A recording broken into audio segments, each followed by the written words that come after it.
In this one, I'm going to teach you everything that you need to know about exploiting the XP command shell, XP CMD shell functionality of MySQL to actually get remote code execution on your target server. So I have an entire lab set up to demo this. So especially if you find some SQL injection, let's say, and you see that it's running MS SQL, the Microsoft SQL Server, then you're able to get a shell if you have the ability to enable this thing. So I have a Windows 10 target here that I have set up in my lab environment, and then as well, I have a Kali Linux machine. So let's just go ahead and check the default port for the MS SQL service, which is 1433. We see that it is open, it's listening.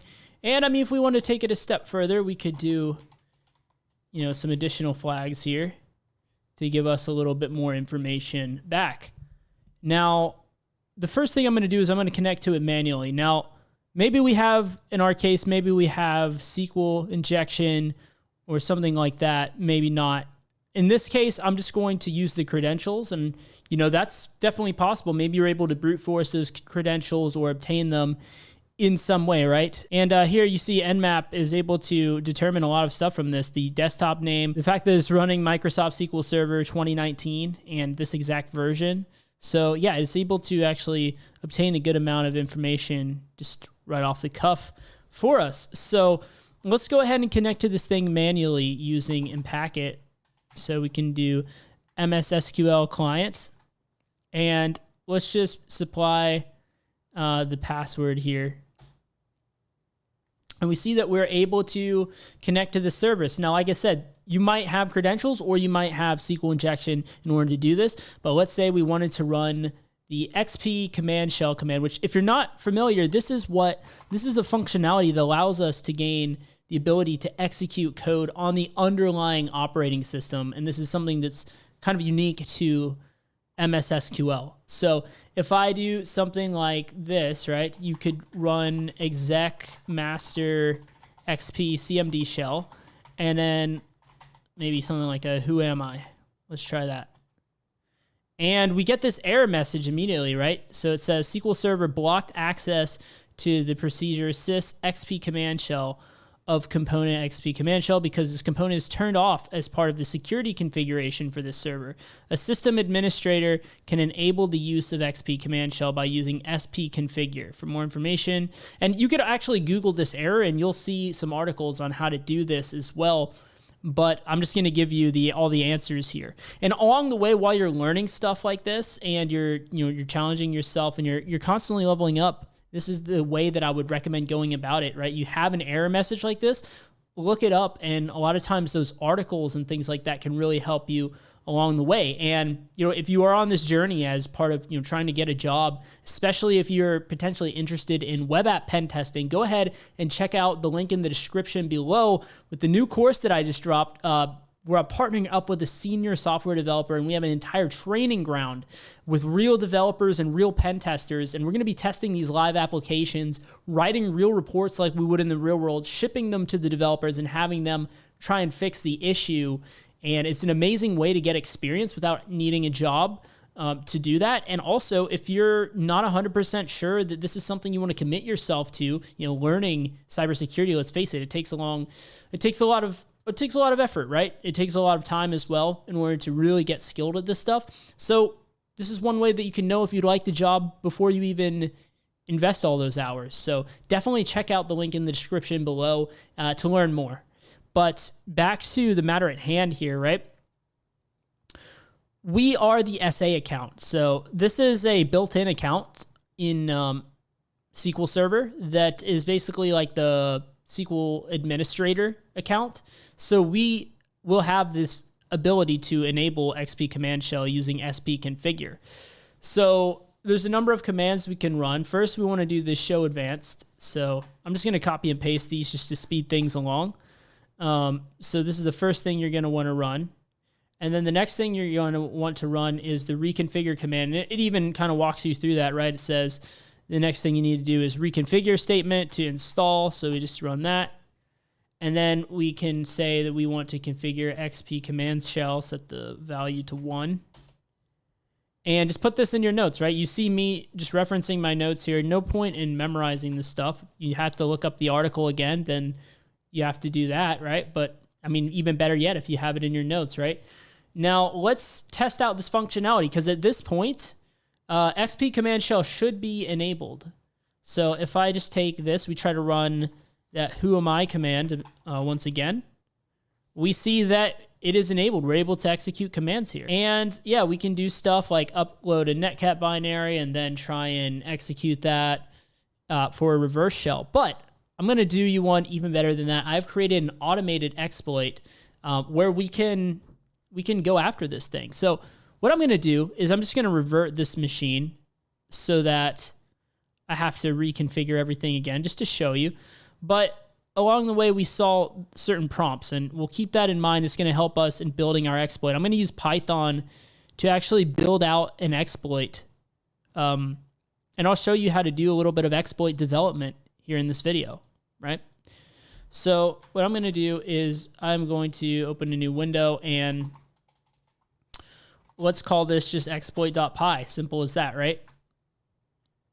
So I'm going to use a module in Python called pexpect, and this is going to allow us to interact with a prompt. So you see how this was like prompting us the whole way, and you know, we had this little prompt here, and we'd run a command and it would say, like, it would come back with certain text that we could predict.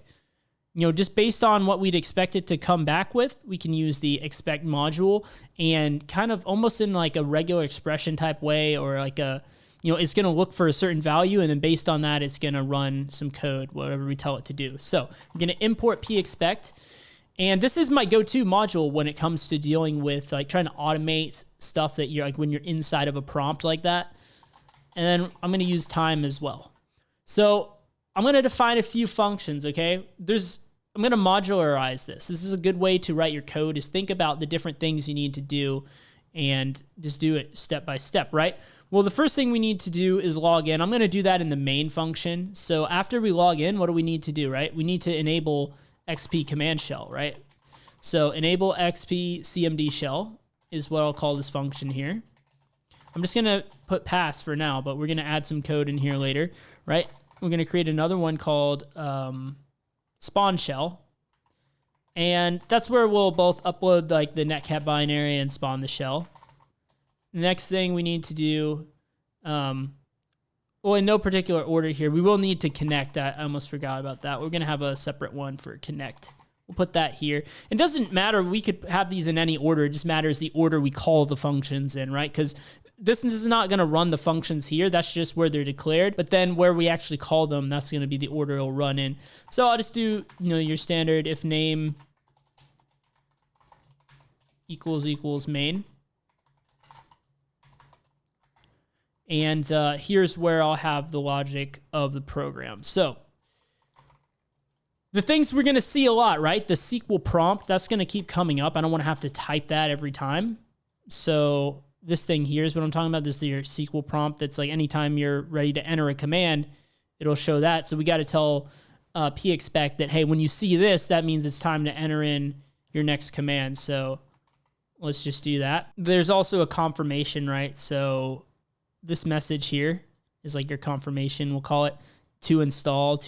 See, anytime we're about to run reconfigure, we see these, you know, a big message that ends in to install period or whatever, right? So we're going to use that knowledge of that basically to declare the next thing, which is confirmation, and we'll say to install, and we're going to have to escape the period, and then we have a password prompt, right? Because it's another prompt that we're going to have. So if we look at here, well, the way that I did this, let me just quit out of it, or exit, I believe is the command. So if I were to instead run it like this, I think it would just give us this password prompt. Yeah, just like that. So that should be simple enough. Oops, not sure what happened there. So just password, and then colon. And then here's where we're going to put in the command that we're going to run, right? The inpacket command. So we're just going to use the same tool. We're just automating it through Python. So MS SQL client, and then SA at the target. Okay. And now can be the part where we actually start doing stuff, right? So let's actually launch pexpect. So pexpect.spawn. And pass in the command and initialize pexpect with it. So it's going to run it, and then we're going to call the connect function, right? So that we're actually doing stuff, right? So now we need to start filling in these functions, right? So we'll start here with connect since we're calling that one. And we're going to give us some stuff on the console just so we can use it for debugging purposes and know where we are in the program during execution. So we'll say connecting to remote MS SQL database, because that's what happens when we run the inpacket command, right? Next thing we're going to do is now we can start using pexpect. So we're going to do child.expect, and this is all part of pexpect. You could look in the documentation to see all the syntax and stuff, but just off the top of my head, I can tell you child expect, and this is where you tell it what to look for, right? So anytime you have child.expect, you're saying like, hey, this is what I'm expecting, essentially. That's why I said, we wanted to declare these here. So the first thing we're going to look for is that password prompt. That way we know it's time to put in our password. So when it sees that, we'll send it a child.send line, and then we tell it what we want to send in the line, right? So we want to put in the password. So this is the password to the SA account. So this is basically how pexpect works. You expect, a certain, almost like regular expression or search string. You expect a certain string, right? And once you get that, you have it send some data, right? You expect data and then you send data. So that's basically the main thing you need to know about pexpect. So after we put in that password, we'll give us another debug command here. We'll say logging in, right? Just so we are really clear where we're at throughout this. So logging in. And then after that, we will expect the SQL prompt. So that is that SQL prompt. Anytime it's time for us to run a command, we'll see that SQL prompt. We'll expect that. So it should be simple enough. And if we do see that, then we know that the login was successful. So we'll just go ahead and say success. And then we're pretty much done with this command here. Now we'll run the next command, which will be to enable CMD shell. So we'll just go down here and do enable CMD shell. And let's see, we don't need to pass anything into this command. So let's go ahead and build this out.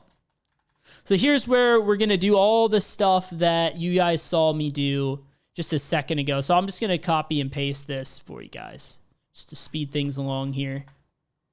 And I'll step through it. These are all the commands that you saw me run earlier. First, we got to do the show advanced, enable, we'll debug enabling the XP command shell. We're going to run reconfigure after that, and then SP configure, XP command shell 1, reconfigure. And now it is enabled. And I'm just going to actually take this spawn shell. I'm going to put it down in main. So that is the final function that we'll need to run in order to make this happen.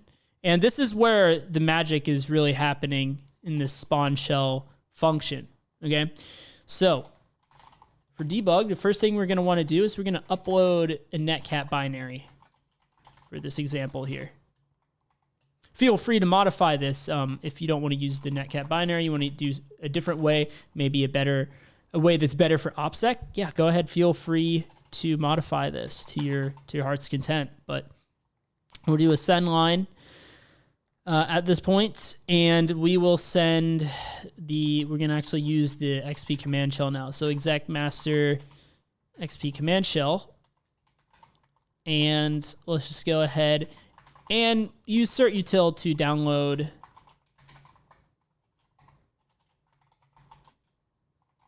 the netcat binary onto the target.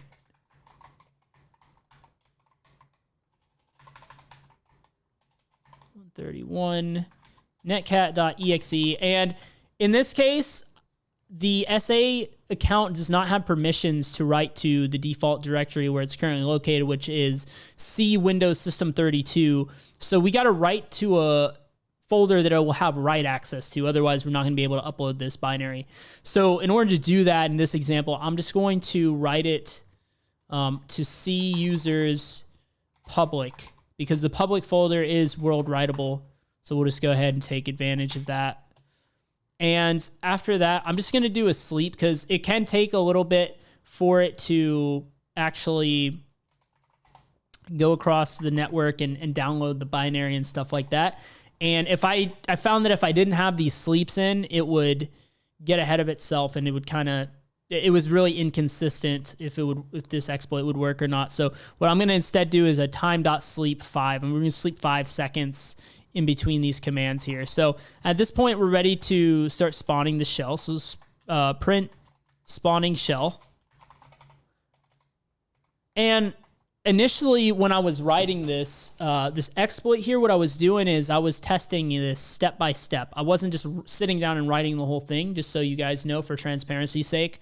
I was actually going back and forth with this, like looking at what the command is if I ran it manually, and then running the script and seeing like, okay, what part worked, what part, do I still need to complete, and things like that. So it was a very iterative process is what I want to emphasize here. And that's usually how programming works in general. If you join the course, that's something you'll learn from Josh as well. But we'll do a child.sendLine here after that, and we'll just go ahead and use that shell to connect to a netcat listener that we'd be running on our end, right?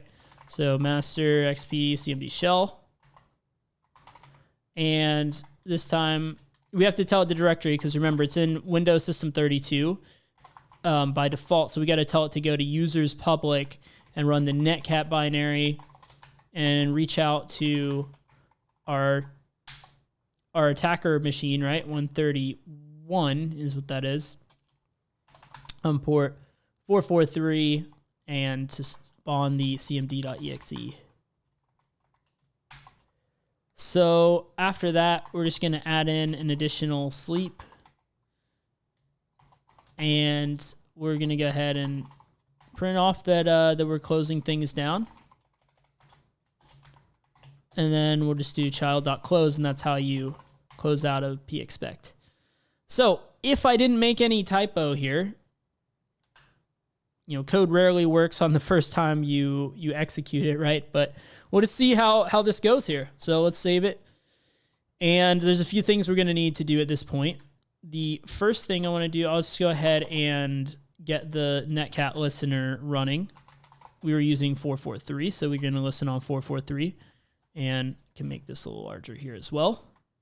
And then the next thing I want to do is I want to locate where my netcat binary is on the system. So if I go into op-privesc Windows, once again, I'll make it larger.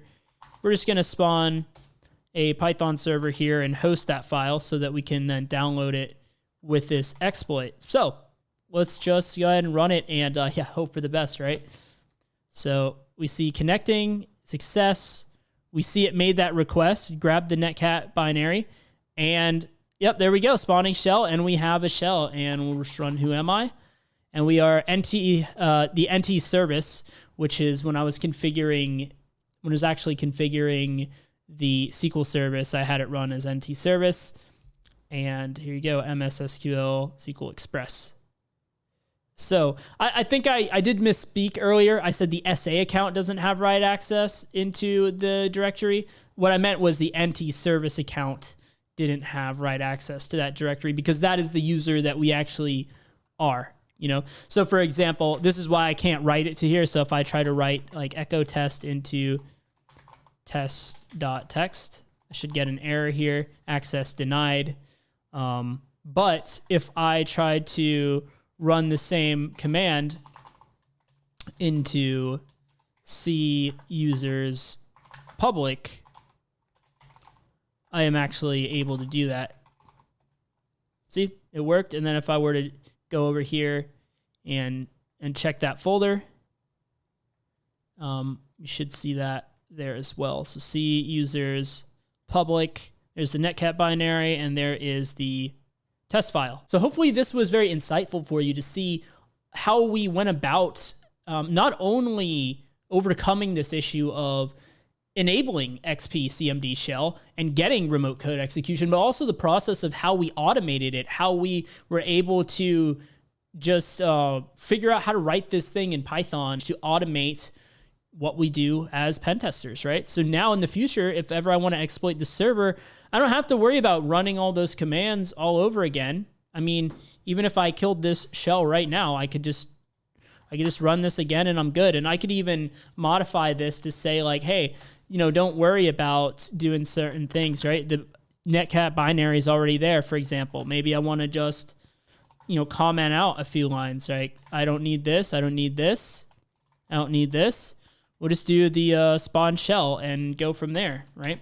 So in this case, I don't even need this window anymore. Let me just go ahead and run the exploit and I should get a shell. Yeah, there we go. So yeah, it's really as easy as that. It's really not as hard. You know, a lot of this stuff is not as hard as you might think. It did take me a little time to tinker and play with this stuff to work out the kinks on this exploit. But yeah, I hope you are starting to see just how possible it is to learn this stuff. And this is why, honestly, I am a huge proponent of creating your own lab environment, you know, playing around in it and really learning this stuff at a whole nother level when you can see both sides of the equation. So yeah, if you want to get into some more technical content, I got that on the screen for you right now. And I hope to see all you guys in the course that's starting on the 2nd, and the enrollment period is going till Monday. So if you're watching this video before that closed, you know, definitely check it out. It's going to be a ton of value for everyone in there. And we already got a number of people enrolled already. But yeah, thanks for watching.